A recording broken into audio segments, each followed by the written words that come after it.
السلام علیکم ورحمۃ اللہ وبرکاتہ۔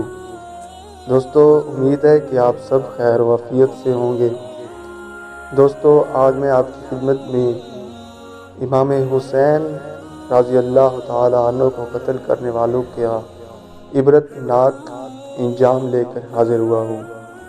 ابو الشیخ نے روایت کی، کچھ لوگ بیٹھے ذکر کر رہے تھے کہ جس نے امام مظلوم رضی اللہ تعالیٰ عنہ کے قتل میں کچھ اعانت کی، کسی نہ کسی بلا میں ضرور مبتلا ہوا۔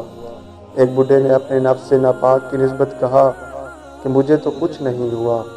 چراغ کی بتی سنبھالی، آگ نے اس شخص کو بھی اپنی لپیٹ میں لے لیا۔ آگ آگ چلاتا ہوا فرات میں کود پڑا، مگر وہ آگ ہی نہ بجھی، یہاں تک کہ آگ میں جا پہنچا۔ منصور بن عمار نے روایت کی، امام کے قاتل ایسی پیاس میں مبتلا ہوئے کہ ایک ایک مشرق پی جاتے اور پیاس کم نہیں ہوتی تھی۔